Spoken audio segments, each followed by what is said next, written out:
Something just broke inside New York City, and it's spreading like wildfire across America. Within hours of Socialist Zoran Mandami's victory speech, CEOs were calling emergency meetings, developers were freezing projects, and high-income earners, the very lifeblood of New York's economy, started booking one-way flights out of the city. And it's not just panic. This is a mass exodus, because while Mandami was on stage mocking President Trump and promising everything that was free everything for everyone, right? Wall Street and Main Street alike realized something. They realized that someone has to pay for that fantasy. And spoiler alert, it ain't him. And so now the Trump administration is circling back with a vengeance. And the DOJ's warning: interfere with federal law enforcement and you'll be arrested. Defy federal immigration rules, you'll be prosecuted. And as if that wasn't enough, Governor Kathy Hochul, the same Democrat who endorsed him in the beginning, is already backing away, quietly strangling his entire socialist agenda from Albany. Ladies and gentlemen, what you're watching right now, this isn't just another blue state meltdown. This is the collapse of an entire ideology in real time. A city once the capital of the world is now ground zero for the failure of socialism, economic chaos, political betrayal, and a mass corporate evacuation that's so massive that even Florida real estate brokers are calling it the Mandami boom. So buckle up, folks, because tonight I'm going to break down exactly how Zoran Mandami's socialist scam just triggered the greatest escape from New York since the 1970s.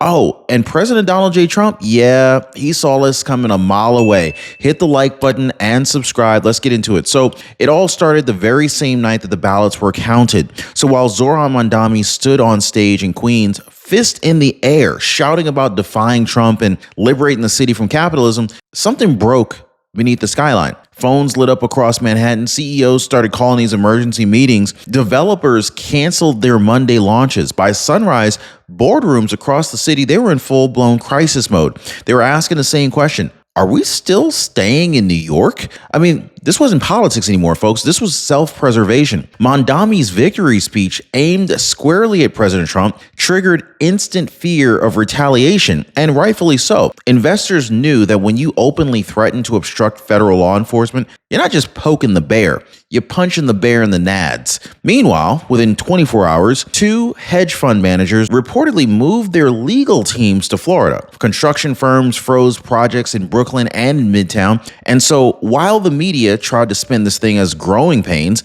insiders already knew what was up. This was the very beginning of an economics landslide. In fact, the confidence was gone, the capital was leaving, and the countdown to collapse had officially begun.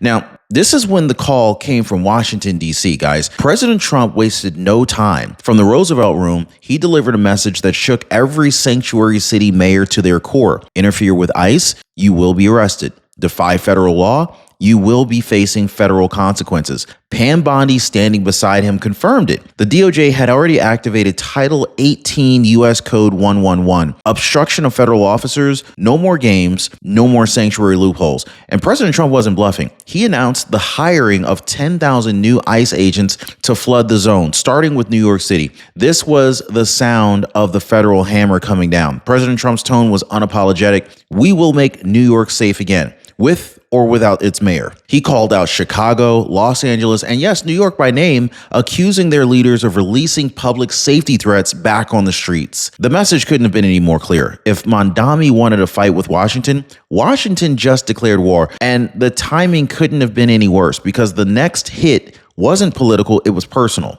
Now listen, guys, retirement is about safety, financial, emotional, medical, but that safety disappears real fast when your Medicare plan fails. This is why I partner with Chapter. They strengthen your Medicare coverage so that you can focus on living and not worrying. Now, one of our viewers, she told me, Chapter made me feel secure again. And I get it, guys. Peace of mind, it shouldn't come with fine print. You know what I'm saying? So let me ask you, okay, do you want to risk it? Or do you want to just join the thousands who are already securing their plans today? Now, most people, they're already calling that phone number right there at the bottom of your screen, or they're visiting askchapter.org/Ron right now. Phone number is 909-563-8279. Oh, and don't take my word for it. Listen to this real viewer comment. Sheila Cuts 4198 says, Chapter saved me $800 a month and gave me things I desperately needed. That's real savings, folks. Real people and real reliefs. All right, so let's get back to this whole collapse that's shaking New York to its core, shall we? Now, it didn't take long before the headline shifted from Mandami the hero to Mamdani under investigation, because just days after his fiery victory speech, Trump's administration quietly confirmed something massive. A federal inquiry had been opened, not into his policies, but into him. So according to sources very close to the DOJ, investigators were reviewing Mandami's campaign filings, the donor disclosures, and even citizenship paperwork. Well, the question floating around Washington is the socialist crusader even here legally, or should he be deported? Drop a deported down below if you think he should be deported. But the irony was almost poetic. The man vowing to protect illegal immigrants might be facing immigration questioning of his own. In fact, for President Trump's team, this wasn't about theater. It was about principle. As one senior official put it, no one is above the law, not even the loudest ones that are behind it. Progressive activists exploded online, calling it political persecution, but deep down, they already knew Trump meant business. This sanctuary city mayor-elect who swore he would defy federal law, he now found himself directly in the crosshairs of that very law. And when Washington starts sniffing around your campaign books, well, it's only a matter of time before the money trail starts to burn. And speaking of money, this is exactly where the next explosion came from. You guys remember that chaotic government shutdown back on October 1st? Drop a government shutdown if y'all remember that. Anyway, so the one that Democrats swore was going to cripple Trump's momentum, yeah, that one. Okay, it backfired spectacularly. In fact, it was dubbed the Schumer shutdown by the media. It left Democrats humiliated and fractured, and President Trump, being Trump, he didn't waste the opportunity. This guy's got such a sense of humor. So within weeks, he withdrew $18 billion that was earmarked for New York infrastructure, funds that was supposed to modernize subways, upgrade bridges, and patch the city's crumbling roads. Gone, just like that, right? So his message was loud and clear. If you want to defy Washington, don't expect Washington to fund your rebellion. Now, for decades, blue states like New York City, they treated federal aid like entitlement. But Trump flipped the script real fast. He reclaimed the leverage. Republicans cheered as taxpayer money was redirected toward red state development projects. Meanwhile, New York Democrats accused the president of economic sabotage. Now, let's be real, guys. This was not sabotage. This was accountability, okay? And it's about time that we have accountability. New York wanted socialism. Trump gave them sovereignty and a bill for it. So this is when the economic disaster Mandami created just got exposed for what it really was. Not leadership. It was lunacy. Now, here's where it goes from delusional to downright embarrassing. So during his campaign, Zoran Mandami proudly promised what he called a modest millionaire tax. I don't know about you, but I don't know what a modest millionaire tax is. Well, I had to do a little bit of research. So it's a tiny 2% increase he claimed that would make millionaires pay their fair share. Well, he even told cheering supporters it would bring in $20,000 more per millionaire. Sounds simple, right? Except there was one problem. That's not how the math works. You see, guys, New York uses a marginal tax system, meaning that only the income above $1 million gets taxed at the higher rate. So what Mandami promised wasn't even a $20,000 increase. It was like 6 cents. That's right, guys, 6 pennies. Is this guy a complete idiot? Does he not understand how the law works when it comes to taxes? So economists across the board called it one of the worst fiscal blunders in modern New York politics. This guy is a straight up embarrassment, a policy built on slogans and not on spreadsheets. And so yet this is the same man who now controls $110 billion in city budgeting. I mean, you cannot run the world's financial capital if you can't do fourth grade division. But this wasn't just ignorance. This was arrogance on top of it, just kind of mixed together like, just like a soup. Anyway, so Mandami, he thought ideology could replace arithmetic, and the results, they were straight up catastrophic, because the very minute that investors realized that the city's leader couldn't even do basic math, they packed up their calculators and left. And if Mandami's math wasn't bad enough, well, the betrayal from his own party was even worse. So Governor Kathy Hochul, once Mandami's biggest cheerleader, has officially jumped ship. And let's just say that Kathy Hochul is one of many Democrats who have officially jumped ship. But just weeks ago, she endorsed him over Andrew Cuomo, smiling for cameras, promising this new progressive partnership.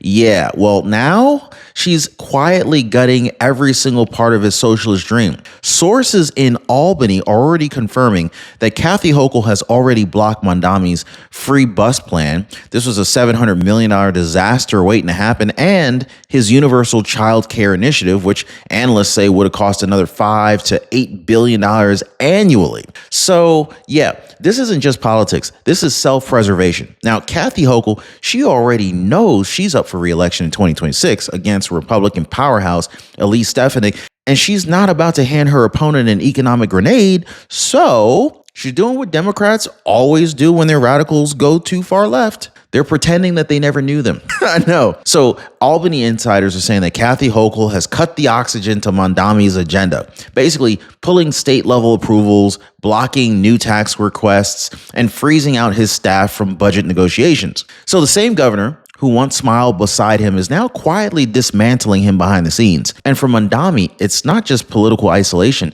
it's betrayal.